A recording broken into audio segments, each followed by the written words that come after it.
Salut à tous! Je suis vraiment contente d'être avec vous aujourd'hui pour une autre vidéo de celle qui parle aux plantes. Et oui, c'est moi, Patricia, celle qui parle aux plantes.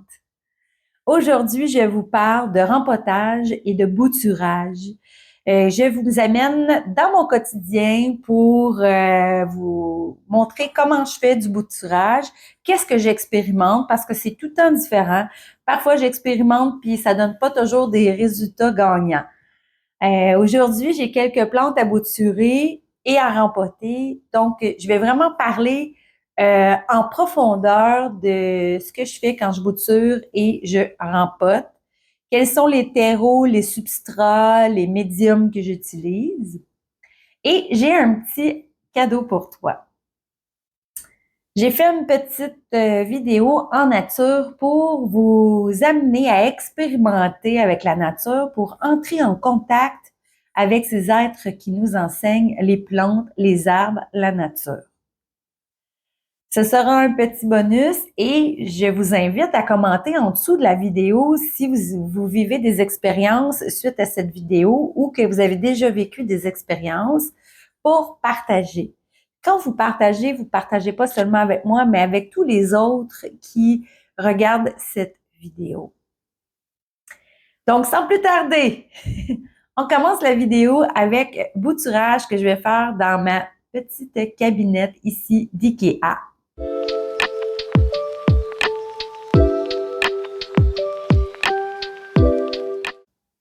Il y a plusieurs petits trucs. Je viens d'acheter un anthurium vitarifolium que j'ai acheté. C'est une bouture et j'ai besoin de la mettre dans un autre substrat. Puis je ne sais pas encore à suivre. C'est ici, c'est un tapis que j'utilise pour faire rempotage, bouturage. C'est super pratique, c'est facile à ramasser et à mettre dans la poubelle pour le restant. Ah oui, j'ai ça ici, je voulais vous montrer. Je suis allée chez une amie en fin de semaine et elle avait une fougère lapin, patte de lapin. C'est vraiment magnifique. Donc, j'ai coupé un petit bout que j'ai mis dans la terre, puis j'ai coupé un bout avec une feuille. À suivre, je vais voir comment ça va pousser, qu'est-ce que ça va faire, puis je l'ai mis dans la terre. Ensuite, on retourne à la cabine ici.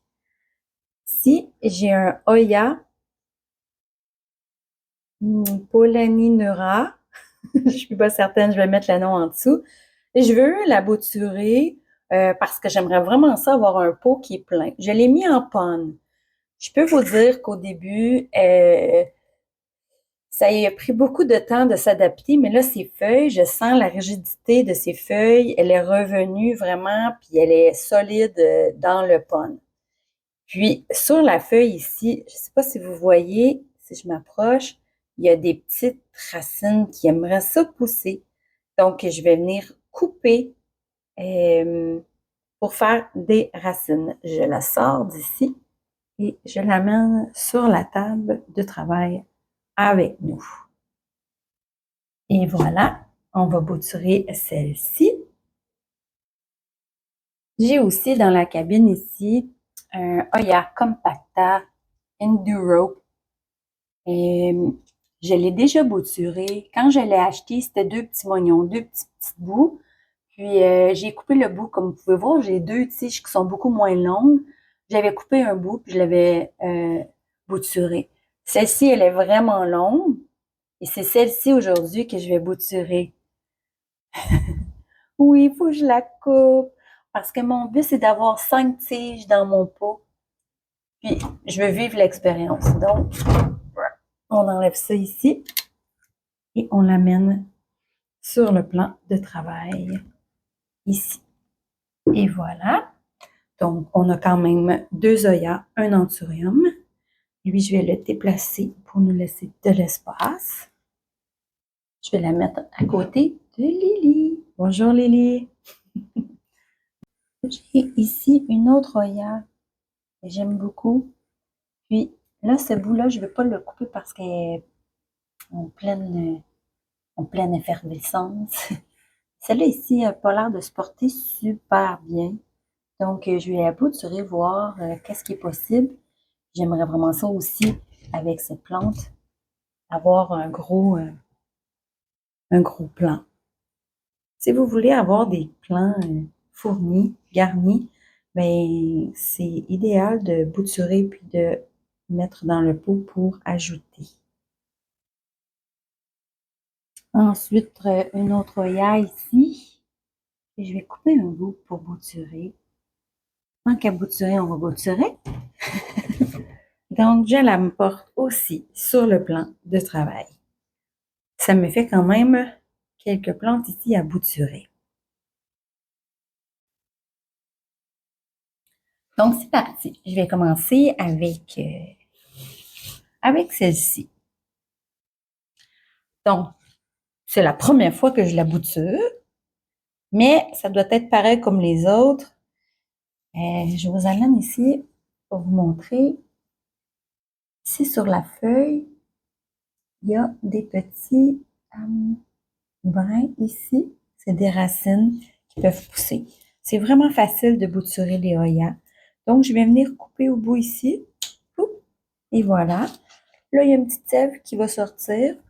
Je vais le laisser sécher. Je peux venir le tamponner avec un petit essuie-tout. Je vais le laisser sécher. Ensuite, ah oui, je peux essuyer aussi l'autre bout.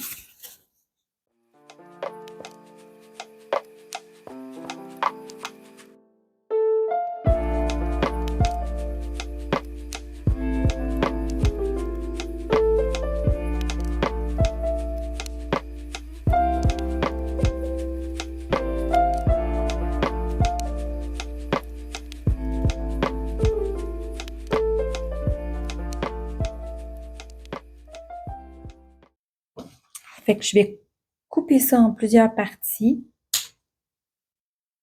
pour tout bouturer.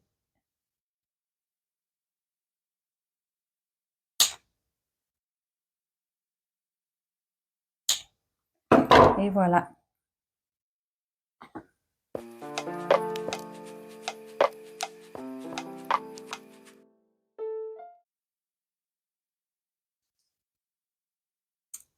Ce petit bout-là ici, il est pas magnifique. Il a eu ça vraiment dur. J'ai le goût d'expérimenter. C'est ça l'expérimentation. J'ai expérimenté, je vais couper ça ici. Boum! Bon. Ce que je vais faire pour expérimenter, je vais enlever cette feuille-là et je vais placer tout ça ici dans le pot. Je vais attendre. Je vais laisser ça sécher.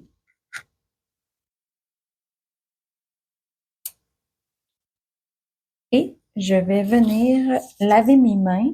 Entre chaque plante, je lave mes mains pour pas apporter de nuisibles ou de toxicité.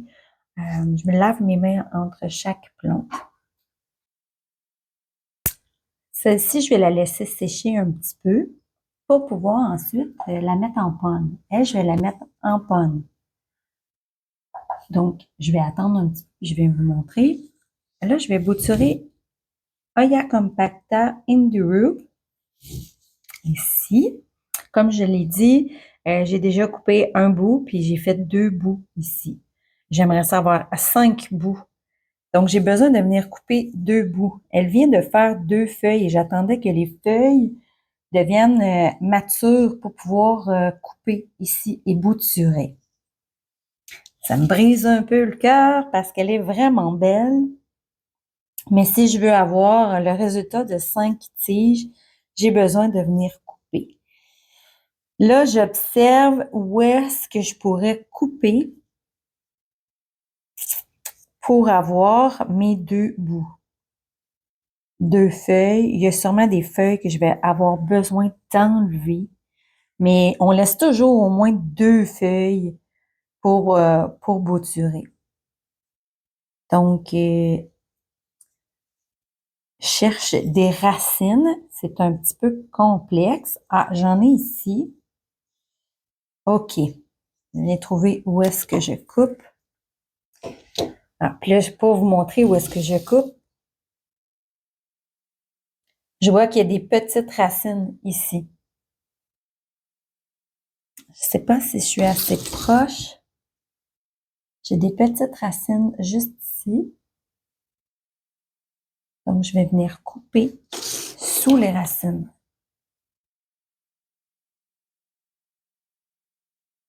Bon.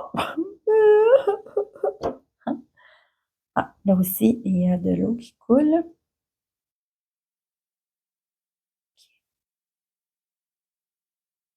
Je pourrais la mettre comme ça directement dans l'eau, mais ça va être beaucoup plus difficile de la faire tenir.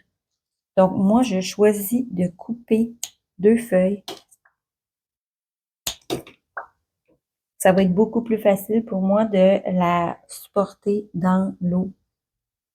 Dans la perlite, je vais la mettre dans la perlite. Je l'ai déjà expérimenté dans l'eau, ça a été super bien. Donc, je vais prendre un petit pot comme ça.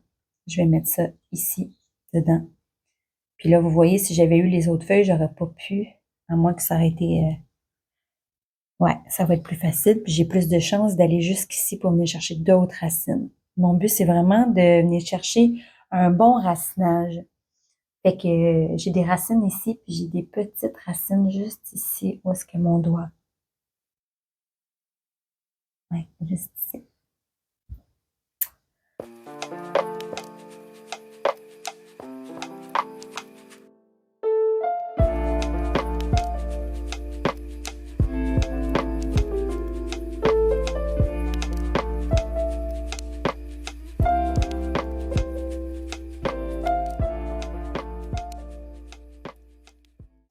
Donc là, sur celle-là ici, vous voyez, j'ai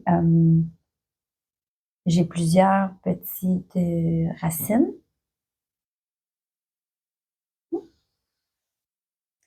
Que je vais aussi mettre comme ça.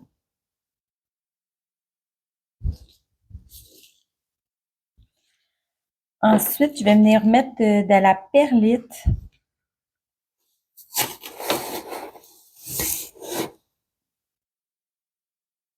Je vais venir mettre de la perlite dans mon petit pot.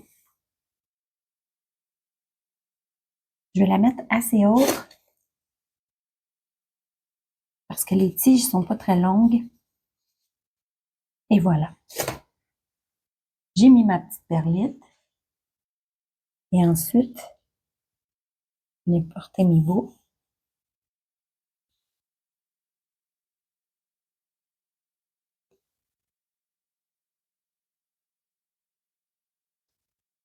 J'ai ici un produit pour l'enracinement. Vous pourriez mettre une petite poudre d'enracinement. Ça fonctionne ça aussi. Là, je vais en mettre parce que les petits bouts sont mouillés. Je vais mettre un petit peu de poudre d'enracinement ici. Et je vais mettre. OK, là, j'ai mon petit pot. Et je vais venir arroser mon petit pot. Oups.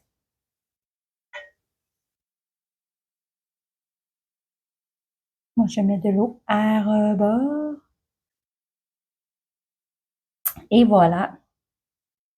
Je vais remettre dans ma cabine. Ça, c'est terminé.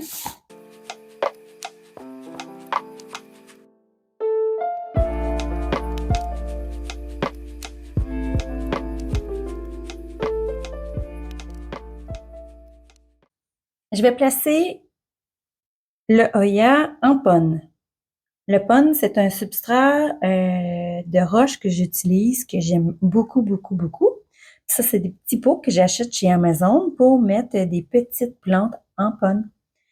Donc, on commence par venir mettre la corde en dessous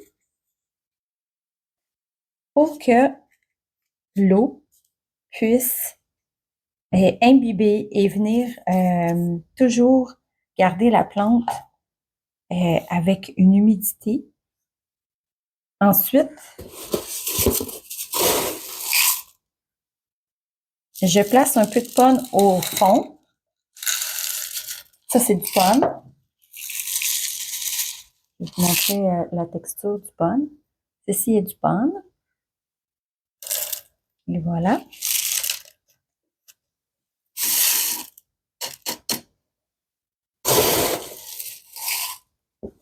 J'aime beaucoup ces spatules, super facile. Je peux la mettre sur la table, la laisser là. Je vais venir placer mes petites tiges.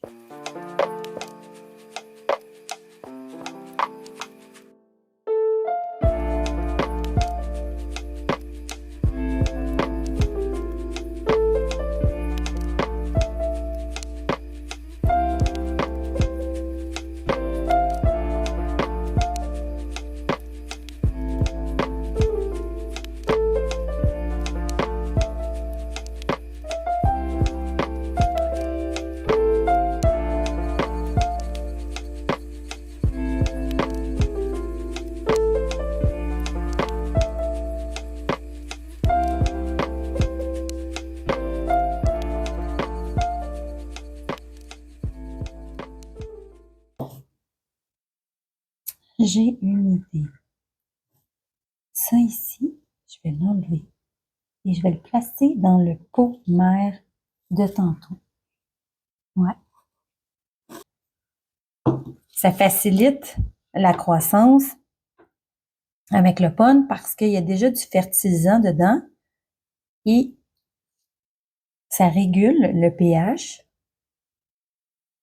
Quand on part avec des racines qui étaient déjà dans la terre, des fois, c'est un peu plus compliqué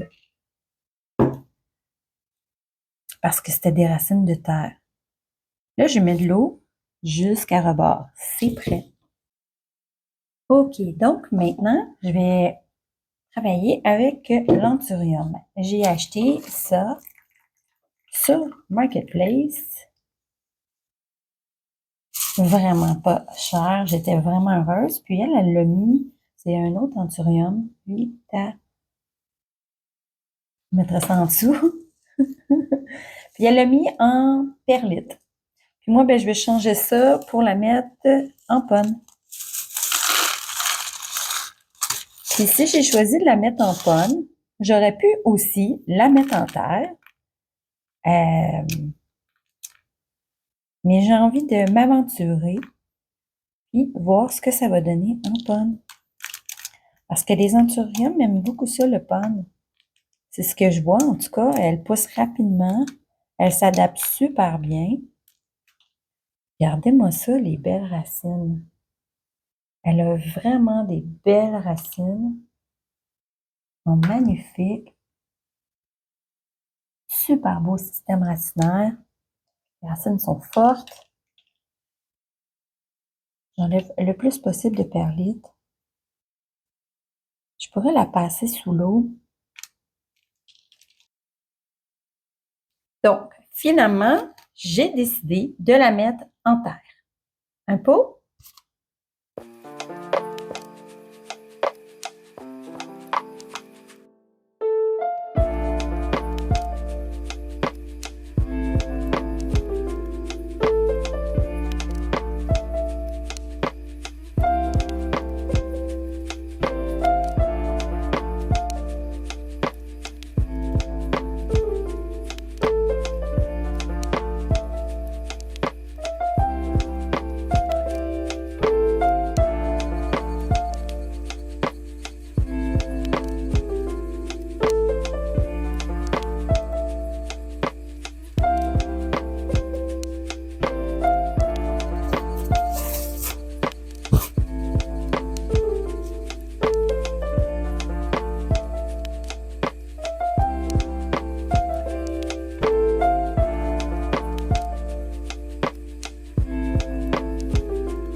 Et je remplis jusqu'au bord.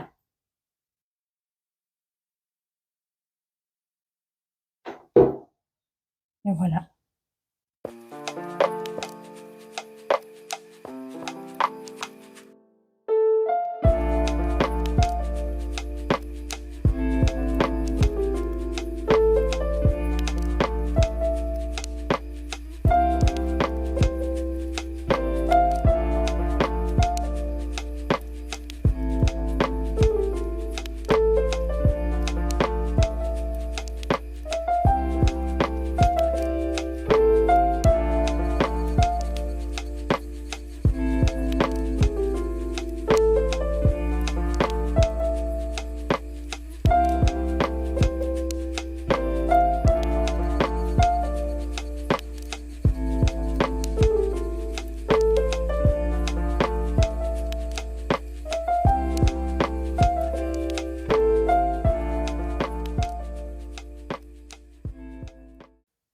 Enfin terminé, ce qui était du bouturage dans la cabinette IKEA, bouturage rempotage, et je vous montre maintenant comment j'ai pu organiser la cabinette. Anthurium vitarifolium, elle est en terre et elle est sous une belle petite lampe toute prête. J'ai ajouté un cabaret ici pour installer parce que j'ai une autre Anthurium bébé qui s'en vient par la poste. Donc, j'ai déjà préparé son installation. Elle devrait arriver aujourd'hui. Voici mon Oya compacta qui est maintenant coupé et ces deux petites boutures ici. J'ai bien hâte de voir le résultat de cela. Ensuite, on a ici une autre Oya que j'ai bouturée en ponne. Puis, ça fait vraiment joli. La mère avec le petit bébé à côté et j'aime beaucoup ça. Ensuite, si on va sur la tablette en dessous, j'ai aussi ajouté une autre tablette pour les deux Oya que j'ai bouturées ici aussi. Donc, une en ponne et une en perlite. C'est tellement intéressant d'utiliser plusieurs sortes de médiums. Ici, j'ai un Potos Enjoy que j'ai mis en eau avec un pot qui est transparent, mais qui est de couleur. Donc là, ça a l'air d'avoir des belles racines. Ça semble bien. J'ai aussi un philodendron qui est en eau. Un pothos néon en perlite. Un philodendron mican en eau. Ça, c'est tout sur le dessus de ma cabine IKEA. C'est une autre façon de bouturer, puis ça fait vraiment joli. Ici, comme vous pouvez voir, c'est un Potos Enjoy. Là, je l'ai mis dans l'eau. C'est intéressant de voir, il y a des racines qui pourrissent dans l'eau. Ouais, c'est ce que je vais faire. Je vais la mettre en bac. Donc, je vais prendre ça ici. Je vais regarder chacune des racines si elles semblent bien belles. Comme ceci, ça semble bien beau. Je vais faire un trou avec mon petit outil ici. Et je vais déposer dans le trou.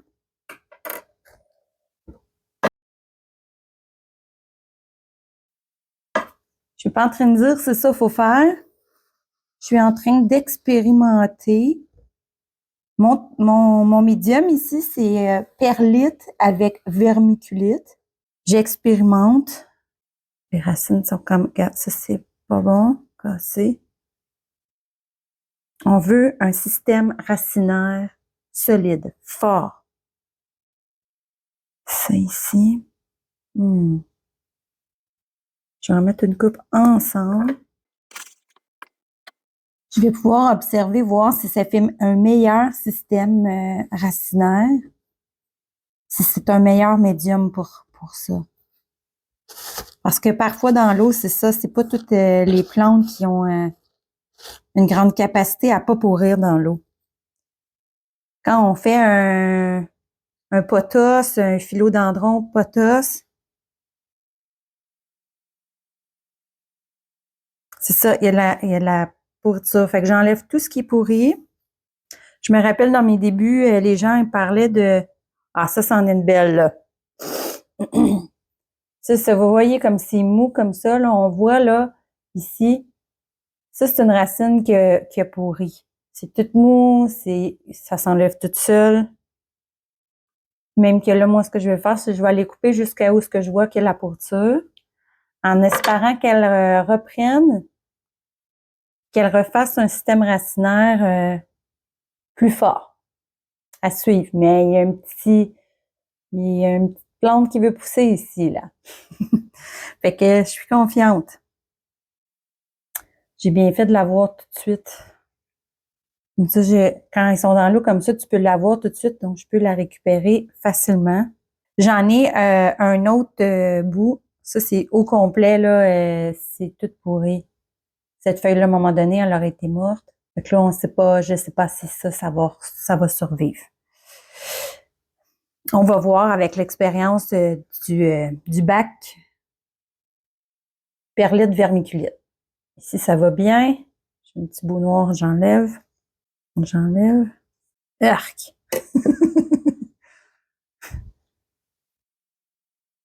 Et voilà. Je suis allée acheter une plante chez une dame, puis elle m'a montré, elle avait un bac avec juste perlite, puis un bac avec perlite, vermiculite, puis on voyait vraiment la différence d'un bac à l'autre. La vermiculite, elle faisait toute la différence.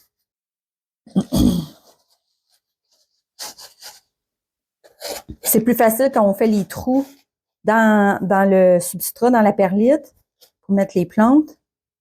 C'est une facilité, sinon on écrase les petites racines qui sont déjà là.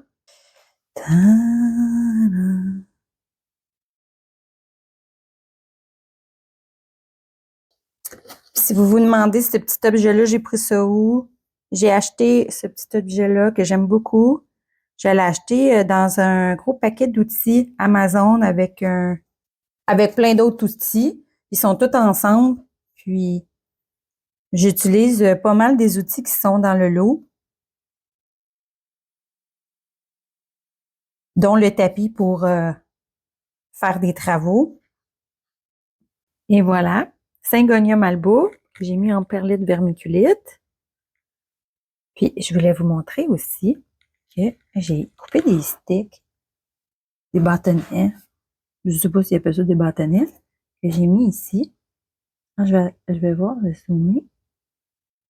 Ici, j'ai un petit bout qui pousse. Ouais. Quand j'y touche, elle est solide là, elle. Je peux pas tirer dessus, là. Il y a une racine. Ça, ici, c'est pas grave. Ça, c'est plus bon. Ici, je le couperai plus tard. Là, elle, ici, elle m'a fait une feuille. C'est un autre Syngonia malbo que j'ai fait une coupe. Et ça l'a poussé. J'en ai un autre à côté. Je sais pas c'est quoi, elle. Je me fais plein de sticks. J'aime ça. C'est l'expérience. Ensuite, ici, on voit, il y a un petit bout. Il y a un petit bout ici qui commence à pousser. Ça, c'est un Monstera ascalato. C'est 2 sticks de Monstera ascalato. Ça, c'est une plante que j'ai mis en panne. Ça l'a tout fait pourrir ses racines. Donc là, je sais pas. Je fais une expérience avec, c'est un Hoya, Super, Silver, quelque chose. Puis là, bien sûr, ici, on voit mon pothos. Et voilà. C'est beau, ça. Black Velvet ici, puis là, il y en a une autre qui déroule. Quand on va avoir terminé de dérouler puis de prendre sa forme, je vais les mettre comme c'est ici en pot. Là, je sais pas qu'est-ce qu'il y a dans le bac. C'est tout une surprise. Là, ici, je vois par la tige, ça, c'est une Alocasia zebrina, à cause de sa tige. Toute une expérience. C'est super amusant. Le médium, c'est du stratum fluvial. C'est un médium pour aquarium, mais ça fonctionne super bien ici pour faire des belles racines. Pour ceux et celles qui ont envie d'aller plus loin, à être en contact avec ces êtres qui nous enseignent, aujourd'hui, je vous partage mes petits trucs que j'utilise pour aller plus loin, pour vraiment entendre, ressentir leur message, leur vibration, ce qui est là dans l'instant présent. Pour commencer, il est important de se recentrer. Pour se recentrer, je vous invite à écouter votre respiration sans la contrôler. Et en écoutant votre respiration, écoutez les battements de votre cœur. Il y a un moment où vous allez vous sentir calme, déposé. Vous allez sentir votre corps se relâcher.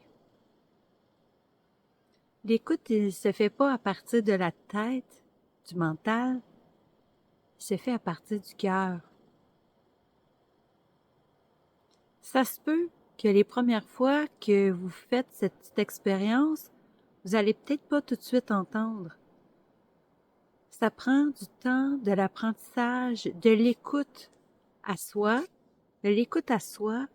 pour ensuite vraiment entendre ou ressentir, parce qu'il y en a qui vont entendre, il y en a qui vont ressentir, il y en a qui vont voir. Puis c'est de développer cette acuité-là. C'est pas un don. On a tout ça. C'est simplement que moi, j'ai choisi d'être plus à l'écoute. Puis j'ai cette facilité-là parce que je l'ai choisi. Puis dans mon quotidien, je suis en permanence à l'écoute de mes plantes, à l'écoute de la nature. Donc, ça se manifeste beaucoup plus fluidement, facilement pour moi. Et si tu commençais pas à pas, faire des petits pas pour tranquillement entendre ces êtres qui nous enseignent. Donc, pour commencer, on peut commencer à vraiment respirer, écouter les battements de son cœur, puis pas chercher une réponse, pas chercher à entendre.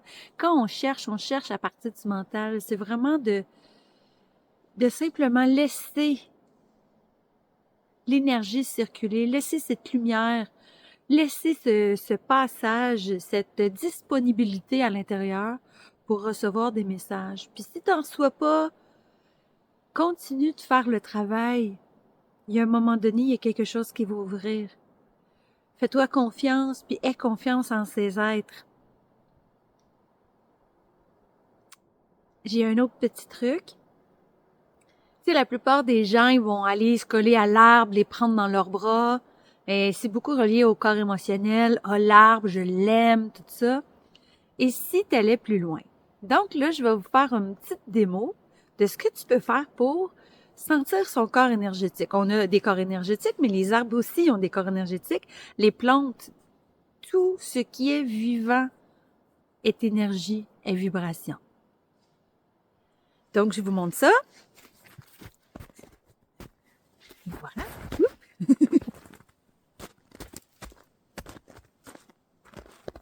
J'espère que vous allez m'entendre. J'ai pas mis de micro.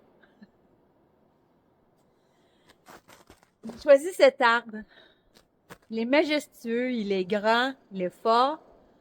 Puis, c'est beaucoup plus facile parce qu'il est très présent. Si on prend des petites plantes, ça demande beaucoup plus de ressenti, de présence, surtout de présence. Donc, ce que vous pouvez faire, c'est prenez vos mains, vos belles mains de lumière, et entrez en contact avec l'arbre. Touchez son corps énergétique. Moi, je suis déjà dedans. Je le sens déjà. Mais amusez-vous à partir de plus loin, puis de vraiment vous avancer et sentir à quel moment où est-ce que je rentre dans le corps énergétique de l'arbre. Et plus vous allez avancer, plus vous allez sentir une densité.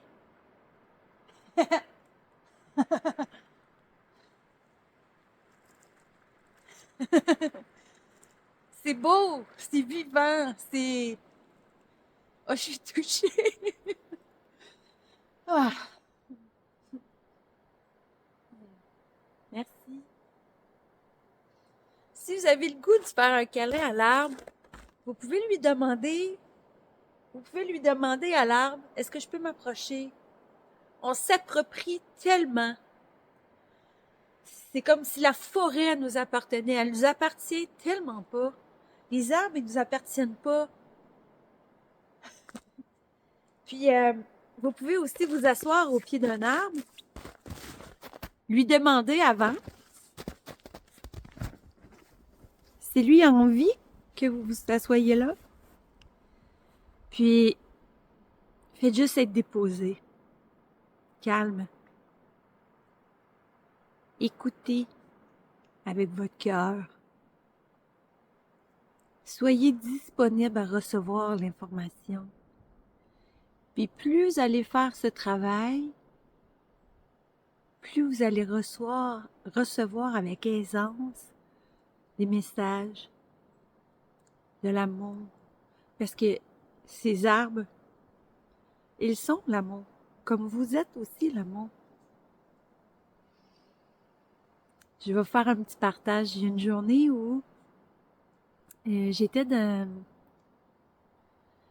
la cour en train de amener mes pneus dans le cabanon. Puis là, j'étais en action. Puis à un moment, j'étais dans l'action, puis j'ai entendu Youhou!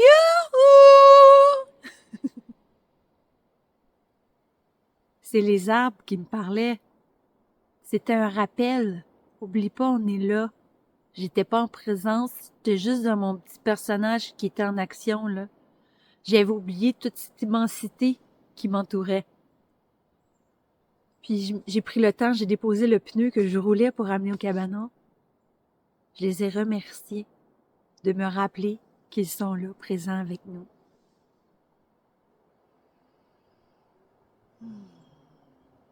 Vous pouvez aussi, là j'ai pris un gros arbre, vous pouvez prendre des bosquets, des gros bosquets, puis là c'est au courant de l'été, quand il va y avoir des bosquets feuillus, de faire la différence des densités entre chaque bosquet différent, entre chaque arbre. Ils ont tous une énergie complètement différente. Vous allez pouvoir vous amuser en forêt, à être à l'écoute, à ressentir, à être présente à toute cette abondance qui est là. Puis je vous invite, si vous vivez des expériences, de les mettre en commentaire en dessous. Ça va tellement me faire un plaisir de vous lire. Donc, je vous embrasse et je vous dis à bientôt pour une prochaine petite rubrique d'expérience avec ces êtres qui nous enseignent. Mon potos golden qui est sur le plafond ici de ma chambre, qui fait une partie de mon plafond. Et voilà, comme vous pouvez voir, il y a des feuilles jaunes. C'est pas les premières feuilles jaunes, ça fait 2 semaines qu'il y a des feuilles jaunes. Puis je croyais que c'est parce qu'elle avait pas assez d'eau. Et oui, elle avait pas assez d'eau. Puis je me suis rendu compte qu'il fallait que je l'arrose à tous les 3 jours parce que elle est remplie de racines. Donc, elle ne retient plus l'eau parce que là, il y a plus de terre. Puis l'eau qui s'écoule dans le fond du pot, ben elle est tout de suite récupérée par la chaleur parce que c'est sec, le chauffage. Donc, la plante, elle n'a pas toute son eau qu'elle peut se procurer dans son pot. Je voulais attendre cet été pour faire un rempotage, mais si j'attends cet été, je vais perdre ma plante. J'ai déjà perdu énormément de feuilles, puis ça coupe un peu l'expérience. Donc, je vais voir qu'est-ce que je peux faire pour la ramener puis la mettre plus belle.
j'ai acheté ça chez Dollarama 5 $. Donc, pour être certaine, j'ai mis un fond pour l'eau et j'ai ajouté des billes d'argile pour avoir vraiment un meilleur drainage dans le fond du pot. Ça, c'est à titre informatif, puis c'est comme vous voulez. Pour la terre, j'ai ajouté de la perlite, du pumice, du charbon pour avoir vraiment une terre bien aérée, pour justement pas qu'il y ait de pourriture de racines.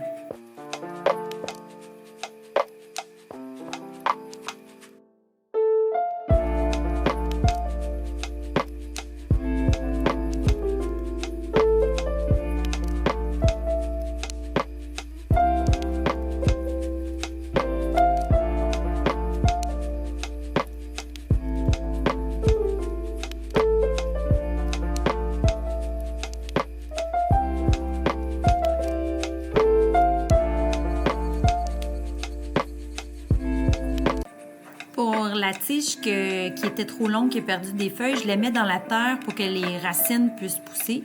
Et je mets des petites épingles pour que ça tienne la tige. Ça va faire une plante qui va avoir encore plus des racines fortes.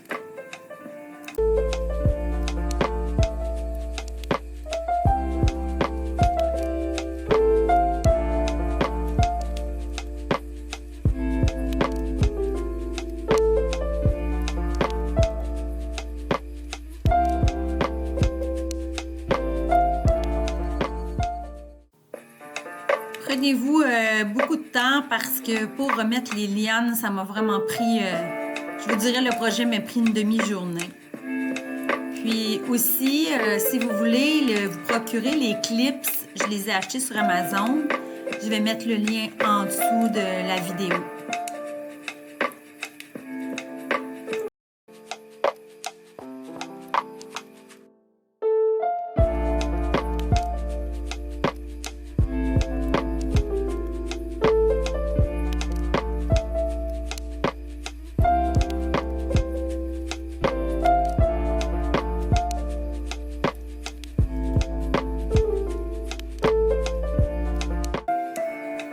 Donc, au plafond, il y a des lianes qui allaient beaucoup plus loin, mais vu que j'ai raccourci les lianes, j'ai laissé quand même les clips là parce qu'elle va allonger d'ici cet été.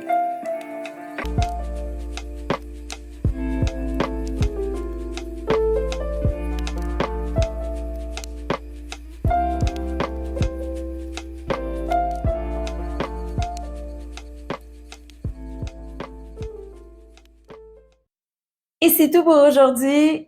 J'espère que vous avez aimé ces expériences, ces nouveaux médiums. Expérimentez, amusez-vous. Il n'y a rien qui est la vérité. Il n'y a pas un médium ou un substrat qui est comme c'est celui-là que ça prend. Il y a plein de possibilités avec les plantes. C'est tellement enrichissant de voir qu'est-ce qui fonctionne, qu'est-ce qui fonctionne moins. Moi, pour faire le bouturage, j'utilise jamais la sphène, mais il y a des gens qui utilisent la sphène et ça fonctionne à merveille pour eux.